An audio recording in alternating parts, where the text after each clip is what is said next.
It is not the critic who counts, not the man who points out how the strong man stumbles, or where the doer of deeds could have done them better. The credit belongs to the man who is actually in the arena, whose face is marred by dust and sweat and blood, who strives valiantly, who errs, who comes short again and again, because there is no effort without error and shortcoming, but who does actually strive to do the deeds, who knows great enthusiasms, the great devotions, who spends himself in a worthy case. These words hit differently when you have stood in the storm, when you have felt the weight of failure press against your chest like an unbearable tide. There was a night in 1860 when a man stood alone at his window, staring into the cold darkness. Outside, the world was moving, the gas lamps flickering on distant streets, the faint chatter of people oblivious to the quiet battle waging inside him. His name was Abraham Lincoln, and at that moment, he was a man drowning in doubt. The country was at crossroads. Whispers of secession were growing louder, and despite his recent political victories, he felt like a fraud. He wasn't born into the world of power. He had lost more elections than he had won. His childhood was a blur of loss. His mother taken by illness when he was just 9. His sister gone a few years later, and now the newspapers called him unfit for office, a joke. A second-rate backwoods lawyer who had no business leading a nation. But the worst wound was yet to come. That same year, his closest friend and political ally, Joshua Speed, cautioned him, "You are walking into a fire you can't control." Others weren't as kind. The criticism was relentless, the weight of expectation unbearable. One evening, alone in his office, Lincoln folded a letter in his hand. Another attack from a rival politician. He could have responded, lashed out, defended himself. Instead, he simply placed it in a drawer and shut it. Because he knew something that so many never realize. A critic doesn't matter. The man in the arena always does. He wasn't a perfect man. He wasn't even always a confident one.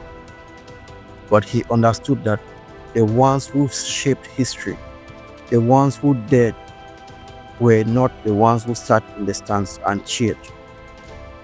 They were the ones who stood up, battered and exhausted, and kept moving forward. Years later, when the weight of the Civil War bore down on his shoulder, when half the country spat his name like a curse, he still pressed on, not because he was fearless, but because he had already made peace with the fact that failure, public, personal, devastating failure, was part of the fight. And so on. That cold night in 1860, he turned away from the window, exhaled, and sat down at his desk. The world would judge him no matter what he did, but in the end, their judgment would mean nothing, because it is not the critic who counts. It's strange, isn't it? How the ones who step into the fire, who risk, who create, who dare, are the ones most often met with laughter, doubt, and criticism. It was true for anyone who ever built something worth remembering, and it's just as true today. People love to judge from the sidelines, but the ones who shape history step into the fire. You ever notice how the loudest voices are almost never the ones in the arena? The people who take the risks, make the sacrifices, fail, They are too busy doing to spend their days tearing others down. But the ones watching, they have got all the time in the world. Criticism is easy. Effort is hard. It's a lot less painful to mock something than it is to try and fail yourself. There's a reason why people cling to judgment. It gives them a false sense of superiority. If they can point out a flaw in someone else's work, they don't have to face their shortcomings. It's like watching someone build a house while you sit on the porch with a megaphone yelling, "That roof looks crooked." You didn't pick up a hammer. You didn't lay a single brick. But somehow, you feel qualified to call it a disaster. And the best part, if the house collapses, you get to say, "See, I told you so." And now social media has turned that megaphone into a stadium speaker system. Today, a single comment, a single out of context clip, a single tweet can destroy someone else's reputation overnight. And half the people piling on, they don't know the full story. And they don't even care. Someone fails, and instead of empathy, they are feeding in a frenzy. A comedian bombs on stage. Career over. A new business flops. They should have known better. A celebrity stumbles over their words. Cancelled. It's become a sport. Meanwhile, those people, the ones who spend hours tearing someone down online, can barely handle a passive-aggressive email from their boss without needing a 3-hour mental reset. But somehow, they have appointed themselves judge and executioner of someone they have never met. This isn't new. Take the Wright brothers, Orville and Wilbur, two bicycle mechanics with an impossible dream, human flight. People laughed at them. Journalists wrote entire articles mocking them. Scientists called them delusional. Even their own government refused to fund their experiments because everyone knew man wasn't meant to fly. Until December 17, 1903, that was the day they launched their flying machine into the air and proved everyone wrong. Suddenly, the same people who called them fools wanted interviews, partnerships, funding. Funny how that works. Reminds me of the kids in school who never acknowledged your existence until you got a new PlayStation. Suddenly, you were best friends. So what separates the Wright brothers from the critics? What separates anyone who does from the people who just watch? Courage. The willingness to step into the unknown, risk failure, and take the hits when they come. And that brings us to the next question. Why is it so hard to step into the arena? So we know the critics will always be there. The question is, why do so many people let them win before they even tried? Why do so many people stay in the stands, watching, instead of stepping into the fight? It's not because they don't want success. It's because they don't want to fail, especially not where people can see them. Fear of failure, rejection, and embarrassment keep most people stuck. People say they are afraid of failure, but that's not really it. If failure in private was the issue, half of us wouldn't be secretly trying to learn the guitar at 2 a.m. in our bedrooms, messing up chord progressions with no one around to hear us. The fear? Public failure, the kind where people see you trip, where they whisper, "Told you so, you couldn't do it." And that's enough to stop most people before they even start. There is actual science behind this. Studies have shown that The brain processes social rejection in the same way it processes physical pain. Meaning, when you get laughed at, mocked, or ignored, your brain reacts like you just stopped your toe, except the pain lasts longer. That's why a bad comment from a stranger online can ruin your day, while a minor injury is forgotten in an hour. We are wired to avoid humiliation. And back when we lived in small tribes, this made sense. If people turn against you, exile could mean death. Today, exile just means getting red-shot on Twitter. But your brain doesn't know the difference. Ever typed out a tweet and deleted it before posting? Or hesitated to share an idea in a meeting? Or rewrite a text 3 times because you didn't want to sound dumb? That's it. That's the fear of the arena. Most people would rather blend in than risk standing out in the wrong way. And the result? They stay quiet. They play small. They sit on ideas, projects, and dreams until one day they look back and realize that they never even tried. Which, if you think of it, is actually worse than failing. And here I get it. It's a little bit ironic that I am here, hoping you will like and share this video. But hey, I promise, I am not building my self-worth on it. Okay, maybe just a little, but seriously, don't forget to like and subscribe. So, fear keeps most people out of the arena. But here's the thing, avoiding the risk doesn't mean you win. It just means you lose by default. Because why failure hurts? Do you know what's worse? Looking back and realize you never even tried.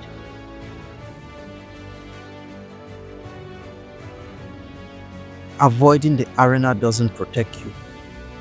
It guarantees regret. There is a pattern with people at the end of their lives. They don't sit there regretting the things they tried and failed at.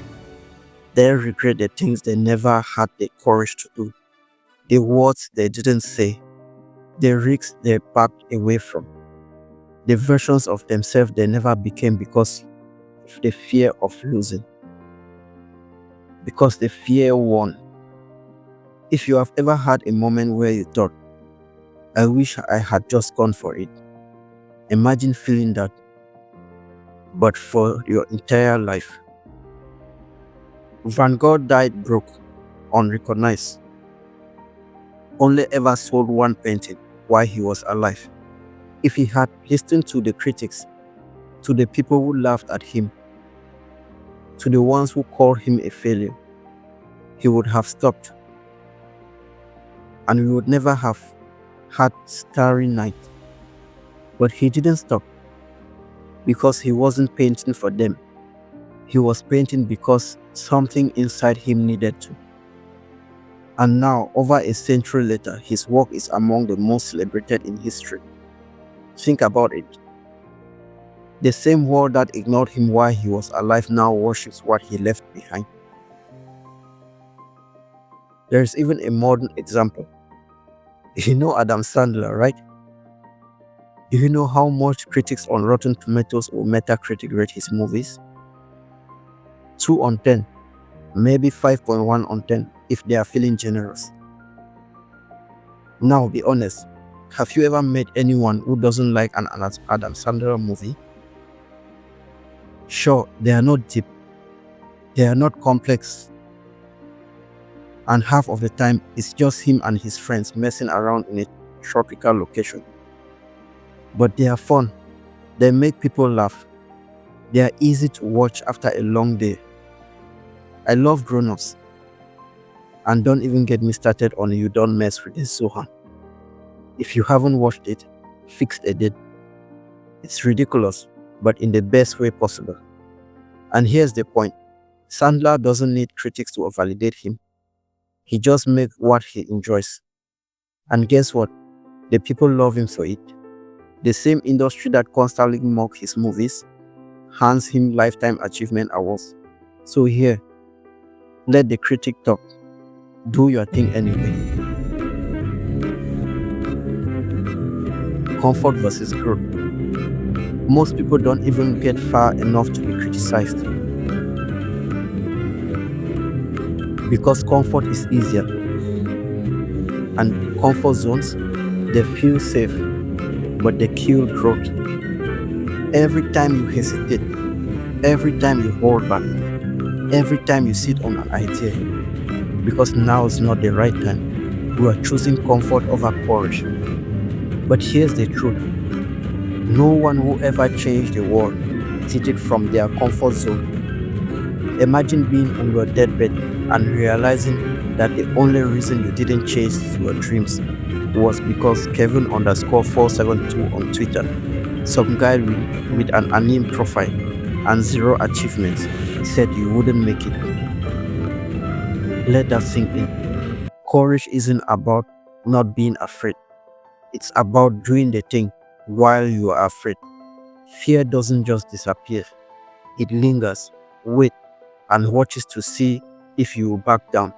The ones who step forward, they are just the ones who learn to move through their fear instead of around it. And the biggest misconception about fear is that it's something to avoid. But failure isn't the opposite of success. It's part of the process. Every misstep, rejection, or awkward attempt is a proof that you were in the arena while others stayed in the stands. Think about it. Who would you rather be? The person who tried and stumbled, or the one who never got off the bench? So, how do you actually step into the arena? Well, you start small. You take the first step. You do the thing badly, knowing you will get better. Speak up in that meeting. Post that piece of art. Pitch that idea. Let failure be your teacher, not your excuse. Because being bad at something is the first step to being great at it. And if you still need a reason to stop caring what people think, just remember, if Lincoln had let the critics win, America wouldn't even exist the way it does today. And if he could have handled that, I think we can survive a few bad comments. And why is the arena worth it? At the end of the day, the arena isn't about winning every fight. It's about showing up, stepping in, and living. You will fail. You will be judged. You will stumble. But if you step into that arena, you will experience life in ways that those who stand on the sidelines would never understand. Not everyone will get why you fight. Not everyone will cheer for you. But as Roosevelt said, it doesn't matter what the critics say from the stands. It's the one who have stepped or dared to step into the arena that are shaping the world. Their voices are the ones that matter. So here's a real question. What's the one thing you have been holding back from because of fear? What's the thing that feels impossible but exciting at once? What if today, right now, was the day that you decided to step into the arena? Thanks for